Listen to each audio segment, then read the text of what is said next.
meu nome é Tiago, pronto, gosto de motas, principalmente motas antigas, e o restauro desta família Periquito foi um bocadinho assim ao acaso. Um colega meu mostrou-me uma fotografia de uma moto que tinha comprado e eu gostei especialmente da cor, e porque era uma cor verde, uma cor assim da moda, que estava assim na moda, aquele verde pistache, e aquilo encheu-me o olho e eu decidi que seria uma boa moto para fazer um restauro essencialmente bonito.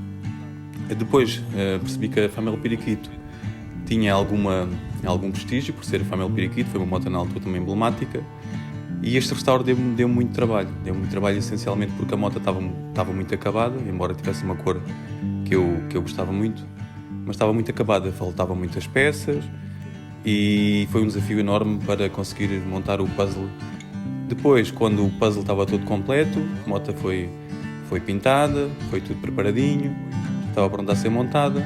Quando começámos a montar a moto, a alinhar as peças todas, o guarda-lamas, a forqueta, tudo, parámos que havia ali uma coisa que estava ali que não estava a fazer muito sentido, que o guarda-lamas roçava na curva de escape, e que não fazia sentido, e demos voltas e chegámos à conclusão que havia ali um grande problema, que era a moto tinha batido de frente e tinha a coluna de direção que estava empenada, estava torcida, e fazia com que fazia com que batesse o guarda-lamas na curva, e estava ali um grande problema. Com isso tive que acabar por comprar outra moto, aproveitar o quadro e voltar a decapar o quadro, voltar a pintar o quadro, tratar ali tudo, e foi um bocado mais complicado, demorou mais tempo, mas a moto de início a fim foi um problema grande em encontrar ali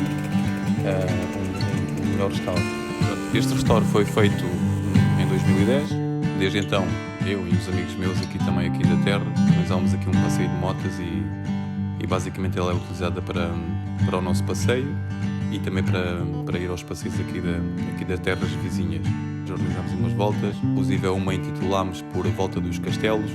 Fizemos uma volta com alguns 150 km, basicamente foi um dia inteiro, com paragem para almoçar. Passámos aí por um conjunto de terras, todas elas com castelo, onde parámos, onde fotografámos e continuámos.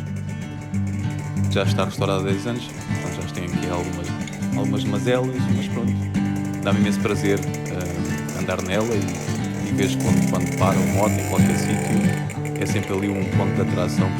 As pessoas sempre olham ou fotografam. Isso também me mexe um bocadinho de orgulho. Gosto de ver que as pessoas apreciam. E pronto, esta é a história da minha família Periquito, que eu tanto tenho vaidade em andar nela.